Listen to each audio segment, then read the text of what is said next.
pourquoi manger moins de sucre? Alors, je ne vais pas vous dire ce que vous savez déjà, hein. Ça fait grossir, c'est pas bon pour la santé, ça donne des caries. On va plutôt aller regarder ce qui se passe dans le corps humain quand on mange du sucre. Et du coup, vous allez comprendre pourquoi il ne faut pas en manger trop. Alors, dans le sang, nous avons l'équivalent de 1 cuillerée à café de glucose ou de sucre. Donc notre corps, il n'a besoin que d'une seule cuillerée à café de glucose en circulation maximum à tout moment. Et si notre concentration de glucose, c'est-à-dire la glycémie, montait à 3 cuillerées à café, son équivalent, on mourrait. Voilà, alors maintenant, qu'est-ce qui se passe si on prend son petit déjeuner le matin, on met 2 sucres dans son café et puis on mange des tartines avec de la confiture dessus? On va avoir à peu près 4-5 morceaux de sucre, enfin leur équivalent. Et du coup, comme je viens de vous dire qu'à tout moment dans le sang, on n'a besoin que d'un seul morceau de sucre, qu'est-ce qui se passe avec les autres? L'insuline et la glycémie. Donc notre corps, qu'est-ce qu'il fait? Il veille au maintien de cette quantité, c'est-à-dire l'équivalent de 1 cuillerée à café de sucre de glucose dans le sang, grâce à une hormone qui s'appelle l'insuline. Une hormone, c'est quoi? C'est un messager. L'insuline, elle donne donc le message aux cellules de faire entrer le glucose pour le stocker. Donc tout repas, goûter ou boisson riche en sucre va entraîner une augmentation du glucose, qu'on appelle aussi un pic de glycémie. Et alors l'insuline est libérée, le glucose va entrer dans les cellules et la glycémie va baisser. On peut dire ça de façon un petit peu ennuyeuse, et puis on peut dire ça de façon plus simple. Une forte consommation de sucre, de produits et de boissons sucrées, de pâtes, de semoules, de pain, y compris le pain complet, ça va entraîner un stockage de glucose dans les muscles et un stockage sous forme de graisse. Voilà, donc ce sont nos réserves d'énergie pour le corps humain. Alors maintenant, je vais vous donner quelques exemples d'aliments qui contiennent du sucre et on va voir quel est leur effet sur la glycémie et sur ce phénomène de stockage. Il s'agit ici non pas de la quantité de sucre dans chaque aliment, mais de l'équivalent en nombre de cuillerées à café de sucre sur la glycémie. C'est-à-dire qu'on parle de charge glycémique des aliments, ça va être le pouvoir des aliments de provoquer une augmentation de la concentration de glucose dans le sang. Alors on a le café, si vous prenez un café avec un sucre, l'équivalent sur votre glycémie, ça va être comme si vous preniez 1 cuillerée à café de sucre. Si on boit 200 ml de jus d'orange sans sucre ajouté, ça va être l'équivalent de 3 cuillerées à café de sucre comme effet sur la glycémie. Une canette de soda, alors tout le monde sait que le soda c'est plein de sucre, donc effectivement l'effet équivalent sur la glycémie ça va être 7 cuillerées à café. Un pain au chocolat de 80 grammes, donc vous voyez c'est pas très gros, c'est plus que notre canette de coca puisqu'on a maintenant 8 cuillerées à café de sucre. Ensuite 60 grammes de baguettes.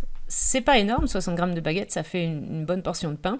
C'est l'équivalent de 9 cuillerées à café de sucre sur la glycémie. Pourquoi? Parce que tout simplement, le pain est très riche en glucides. Et les pâtes, si vous mangez une assiette de 250 grammes de pâtes cuites, vous avez aussi l'équivalent de 9 cuillerées à café de sucre sur la glycémie. Alors, c'est pour ça qu'on dit souvent aux athlètes, par exemple, de manger beaucoup de pain et beaucoup de pâtes avant les compétitions pour stocker beaucoup d'énergie. Alors moi, je ne suis pas nutritionniste de sport, donc je ne donne pas particulièrement ce conseil, mais je l'ai beaucoup entendu. Donc que fait le corps de tout ce sucre, de tout ce glucose? Alors justement, on vient de le dire, si vous êtes un athlète, le glucose, le sucre, va être utilisé comme source d'énergie. Si vous êtes très actif, donc les personnes qui ont une vie active très très physique, il sera aussi sans doute utilisé comme source d'énergie, sauf s'il y a vraiment un excès énorme, où là, il va être aussi stocké.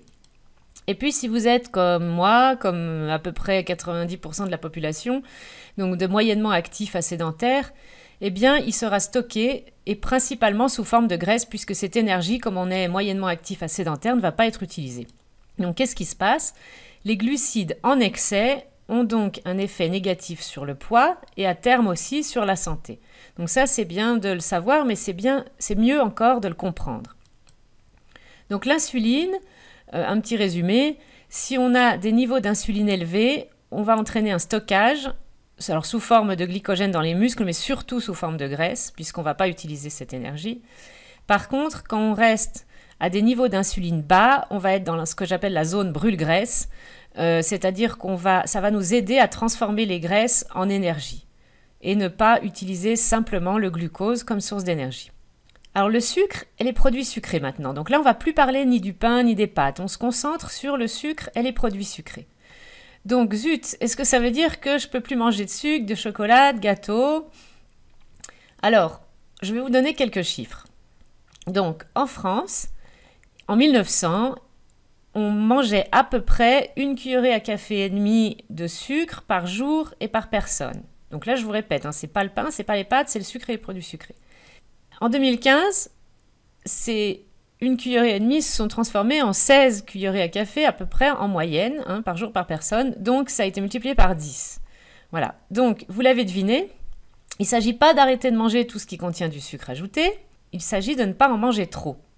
Alors je reviens sur le café. Moi j'ai beaucoup de personnes qui viennent et qui me disent « Anne, d'accord, je veux arrêter le sucre, je ne vais plus mettre de sucre dans mon café, ça va être un peu difficile. » Et je leur dis « Non, si c'est la seule source de sucre dans votre journée, le sucre, la cuillère que vous mettez dans votre café, vous pouvez continuer à mettre votre cuillère de sucre dans votre café. C'est la seule source de sucre de votre journée. Ça veut dire que vous avez 1 cuillerée à café, vous êtes comme la consommation qu'on avait en 1900 et là ça va très bien. » Ensuite, si vous avez 2 cuillerées à café de sucre dans le café, un jus d'orange à 3 cuillères, on est à 5, plus un pain au chocolat, là, vous voyez bien que ça commence à faire beaucoup dans la journée. On va tirer sur le pancréas et on va stocker. Et puis on va aussi à terme, moi je le vois beaucoup avec les patients, avoir des problèmes de glycémie instable. Mais ça, c'est pas le sujet de la vidéo aujourd'hui. Donc, je vous le répète, encore une fois, il ne s'agit pas d'arrêter de manger tout ce qui contient du sucre ajouté, mais il s'agit de regarder ce qu'on mange, regarder les étiquettes des produits qu'on achète et se débrouiller pour qu'on n'en mange pas trop. C'est-à-dire qu'on va se situer plutôt du côté 1 cuillère et demie, 2, 3 cuillères à café par jour que 16 cuillères à café. Voilà, donc ça, c'est à vous d'équilibrer votre propre alimentation une fois que vous avez cette information. Voilà, alors comme vous voyez, ça va très vite. On consomme aujourd'hui 10 fois plus de sucre qu'il y a 100 ans. Et on a un style de vie qui a énormément changé, donc ça compte. On a une alimentation qui, globalement, un modèle alimentaire qui a beaucoup changé aussi, et ça compte. Il n'y a pas que le sucre dans l'équation.